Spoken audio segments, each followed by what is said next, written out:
Selamat siang, saat nama Median Ernawati Sudarina dari kelas KPN 20B dengan NIM 1420120038R. Nah, saya di sini akan menjelaskan sedikit tentang manajemen kasus pada klien dengan HIV atau AIDS dan penyalahgunaan nafsa. Manajemen kasus pada klien penyalahgunaan nafsa. Manajemen kasus merupakan suatu pendekatan dalam pemberian pelayanan yang ditujukan untuk menjamin agar klien yang mempunyai masalah ganda dan kompleks dapat memperoleh semua pelayanan yang dibutuhkannya secara tepat.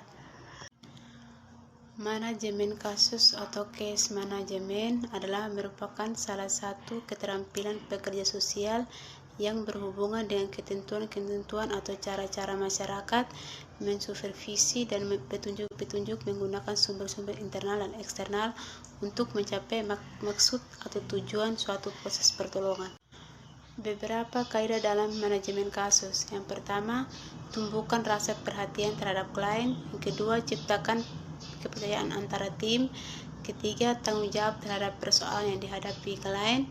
Yang keempat, terbuka. Yang kelima, fokus pada tujuan pemecahan masalah. Fungsi manajemen kasus. Terdapat beberapa fungsi dasar manajemen kasus. Yang pertama, identifikasi klien dan orientasi. Yang kedua, asesmen klien atau pengumpulan informasi dan perumusan suatu asesmen. Yang ketiga, rencana intervensi atau pelayanan pekerja sosial sebagai manajer kasus. Yang keempat, koordinasi hubungan dan pelayanan. Yang kelima, tindak lanjut dan monitoring pelaksanaan pelayanan. Yang keenam, mendukung klien. Yang berikutnya, pengertian nafsa. Nafsa adalah kependetan dari narkotika, alkohol, psikotropika, dan zat adiktif lainnya. Langkah kegiatan manajemen kasus pada klien dengan penyalahgunaan nafsa. Yang pertama, orientasi dan identifikasi klien. Manajemen kasus merupakan suatu pendekatan dalam pemberian pelayanan yang ditujukan untuk menjamin agar klien yang mempunyai masalah ganda dan kompleks dapat memperoleh semua pelayanan yang dibutuhkannya secara tepat.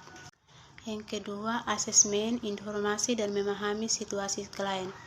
Fungsi ini merujuk pada pengumpulan informasi dan memformulasikan suatu asesmen kebutuhan klien, situasi kehidupan dan sumber-sumber yang ada serta pengalian potensi klien. Yang ketiga, merencanakan program pelayanan.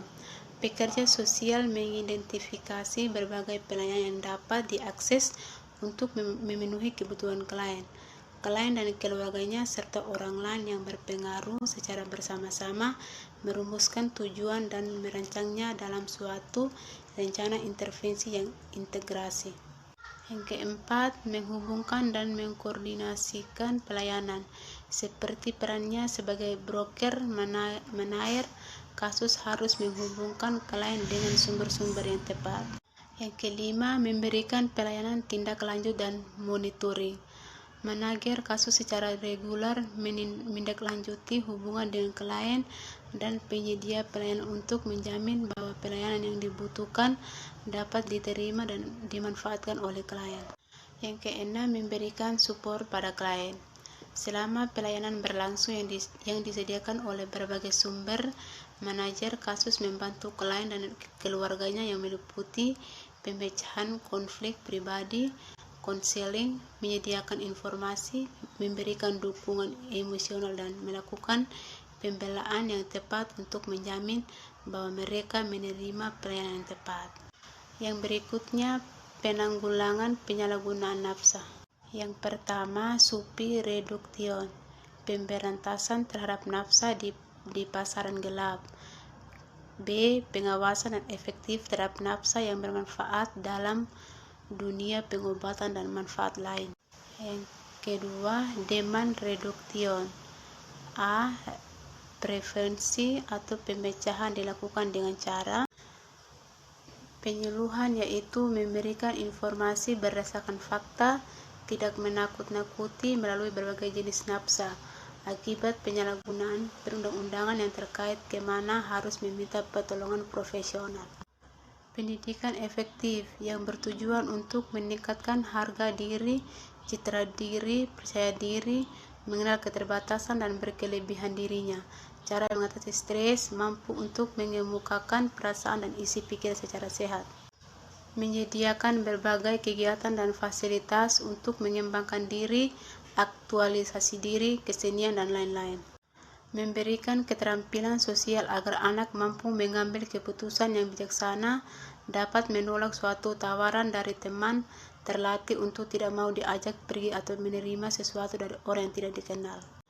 Deteksi dini atau intervensi dini yaitu memberi pengetahuan dan keterampilan kepada orang tua, guru, pembina anak muda umumnya agar dapat mendeteksi sendiri mungkin atau anak remaja mulai menggunakan nafsa. B. Rehabilitasi yang meliputi rehabilitasi fisik, mental, spiritual, edukasional, vokasional. Program kegiatan rehabilitasi itu meliputi yang pertama, memperbaiki gizi dengan makanan bermutu. Yang kedua, memulihkan kesehatan dengan olahraga. Yang ketiga, menanam nilai luhur dengan pendalaman iman menurut keyakinan iman masing-masing. Meningkatkan konsep diri melalui psikoterapi kognitif behavioral, membangkitkan kembali kepercayaan diri melalui psikoterapi suportif, meningkatkan kemampuan komunikasi interpersonal melalui konseling, dinamika kelompok, terapi kelompok, dan terapi keluarga. Bekerja, membantu memasak, mempersiapkan makanan, mengepel, mencuci pakaian, menyapu, dan memproduksikan sesuatu untuk dijual. Yang berikut rekreasi.